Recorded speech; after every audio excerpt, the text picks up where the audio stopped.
Bonjour à toutes et à tous. Cette année, la société de production et de distribution Gaumont fête ses 130 ans. Pour célébrer comme il se doit cet anniversaire, tout au long de l'été, le Cinémarex vous a proposé de découvrir ou de redécouvrir un genre de film culte de la firme à la Marguerite, les comédies. Alors, dans quelques minutes, nous vous proposons de voir ou de revoir La Folie des Grandeurs, un film sorti en 1971 et réalisé par Gérard Houry. La Folie des Grandeurs, c'est l'adaptation de Ruy Blas, une pièce de théâtre écrite par Victor Hugo en 1838, dont l'action se déroule à la fin du XVIIe siècle en Espagne. Si le réalisateur Gérard Houry pensa à cette pièce, c'est qu'il avait lui-même interprété le rôle de Don Salluste au théâtre lors de représentations à la Comédie Française en 1960, année lors de laquelle il arrêta sa carrière de comédien pour devenir cinéaste. Après l'échec de son premier film, La Main Chaude, sorti en 1960, Gérard Houry connut quelques succès d'estime comme La Menace, sorti en 1961, et Le Crime ne paie pas en 1962, deux films à peine au-dessus du million d'entrées. Sa carrière prit un véritable tournant en 1965 quand il réalisa la comédie Le Cornio, plus gros succès cette année-là en France avec ses plus de 11 millions d'entrées, porté par un duo d'acteurs mythiques, Bourvil et Louis de Funès, qui s'étaient déjà croisés dans les années 50 dans trois films, Poisson d'avril, Les Hussards et La Traversée de Paris. En 1966, c'est avec ce même casting que Gérard Houry réalisa de nouveau l'exploit, à savoir plus de 17 millions d'entrées pour La Grande Vadrouille. Lors de la promotion de ce film, quand on lui posait la question de son prochain projet, Gérard Houry disait qu'il comptait bien réunir une troisième fois son duo fétiche dans un nouveau film, l'adaptation de Ruy Blas de Victor Hugo.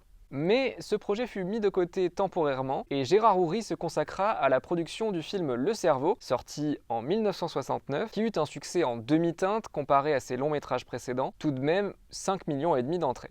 En 1970, accompagné de ses scénaristes attitrés, à savoir Marcel Julian et sa propre fille, Danielle Thompson, Gérard Houry était enfin décidé à écrire le scénario des Sombreros, en deux mots, une comédie qui adaptait le drame romantique de Victor Hugo, conçu sur mesure pour Louis de Funès et Bourvil, dans leurs rôles habituels, respectivement de machiavélique et de naïf. La mort de Bourvil en 1970 perturba donc la production du film, qui allait finalement s'appeler La Folie des Grandeurs. Le scénario fut alors en grande partie réécrit pour que le rôle de Blaze puisse coller à la personnalité de l'acteur remplaçant, le chanteur et comédien Yves Montand, plutôt habitué au rôle dramatique jusqu'alors, et qui espérait avec ce film changer de registre. Dans le casting des rôles secondaires de La Folie des Grandeurs, citons également Alice Sapritch, elle aussi plutôt dévolue au rôle dramatique, et qui explore ici tout son potentiel comique. Lors du générique de début du film, vous serez peut-être un peu décontenancé, on se croirait presque dans un western de Sergio Leone. Cela tient d'abord aux images, tournées dans le désert des Tabernas, au sud-est de l'Espagne, là même où avait été filmée, quelques années auparavant, la trilogie du dollar, ou Il était une fois dans l'Ouest. Mais cette atmosphère de western est aussi perceptible grâce à la musique, très inspirée d'Ennio Morricone, mais qui est en fait signée